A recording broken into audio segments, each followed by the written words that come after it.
எனக்குன்னு ஒரு ஏதோ ஒரு இடம் கொடுப்பீங்களா? அது இருக்கும்ல. அனைவருக்கும் செவ்வணக்கங்கள். கருப்பு எம்ஜிஆர் என்று அழைக்கப்படும் நமது புரட்சி தலைவர் மற்றும் தேசிய முற்போக்கு திராவிட கழகத்தின் கட்சியின் தலைவருமான தலைசிறந்த நடிகருமான அனைவரின் நெஞ்சங்களிலும் கடவுளாக வாழ்ந்து கொண்டிருக்கும் மதிப்பிற்குரிய திரு விஜயகாந்த் அவர்கள் இன்று இறந்துவிட்டார். அவர் இறந்துவிட்டார் என்று சொல்வதை விட அவரை நாம் இழந்துவிட்டோம் என்று சொல்வதுதான் சரியாக இருக்கும். காரணம், இவ்வுலகில் அவரை போல ஒரு நல்ல மனிதரை எங்கும் கண்டதில்லை. எம்ஜிஆர் அவர்கள் வாழ்ந்த காலத்தில் கூட எம்ஜிஆர் அவர்கள் இதை செய்திருக்கிறார், அதை செய்திருக்கிறார் என்றெல்லாம் கேள்விப்பட்டிருக்கிறோம். ஆனால் கண்டதில்லை. கருப்பு எம்ஜிஆர் என்று அழைக்கப்படும் விஜயகாந்த் அவர்கள் செய்த நற்செயலை யாரும் பார்க்காமல் இருந்ததில்லை.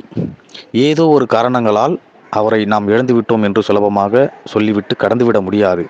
அவரை திட்டமிட்டு பழி வாங்கியதில் பெரும் பங்கு இங்கு இருக்கும் ஊடகங்களுக்கு இருக்கிறது. அவருடன் நடித்த யாரும் அவரை பற்றி குறை கூறியது இல்லை.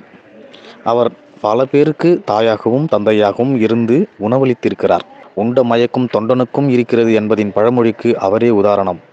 காரணம், சினிமாவில் முதலில் நான் உண்ட உணவையே அனைத்து தொழிலாளிகளும் சாப்பிட வேண்டும் என்ற சட்டத்தை உருவாக்கியவரே அவர்தான். அது மட்டுமில்லை, அரசியல் கட்சி ஆரம்பித்து எப்படியோ எதிர்க்கட்சி தலைவராக வந்துவிட்டார். ஆனால் அதே அவர் முதலமைச்சராக வந்திருந்தால் தமிழகத்தில் அரசியல் மாற்றம் வந்திருக்குமோ இல்லையோ எனக்கு தெரியாது. ஆனால் தமிழ்நாட்டில் ஏழைகளின் வாழ்நிலை கண்டிப்பாக ஒரு மாற்றம் வந்திருக்கும் என்பதில் ஐயமில்லை. அப்படி மாறிவிடக் கூடாது என்பதில் இங்கு இருக்கும் அரசியல் கட்சிகளுக்கு, அதை சார்ந்த ஊடகங்களுக்கும் கவனத்துடன் இருந்திருக்கிறார்கள் என்பதை மறுக்க முடியாது. அவரை திட்டமிட்டு வீழ்த்திவிட்டார்கள் சதிகாரர்கள் என்று பல பேர் சொன்னாலும் இனி தமிழ்நாட்டில் இதுபோல நல்ல தலைவரை பார்க்க முடியாது என்பது மாற்றமில்லை.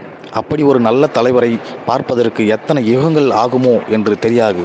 காத்திருப்போம். கருப்பு எம்ஜிஆர் என்று அழைக்கப்படும் திரு விஜயகாந்த் அவர்கள் ஆத்மா இவ்வுலகில் திரும்பும் உதிக்கும் வரை நீங்கள் நினைத்த காரியத்தை நிறைவு செய்யாமல் சென்றிருந்தாலும் அதையே எங்கள் பாதையாக எடுத்துக்கொண்டு உங்களின் ஆத்மா சாந்தி அடைய கடவுளிடம் வேண்டிக் கொள்கிறோம். நன்றி, வணக்கம்.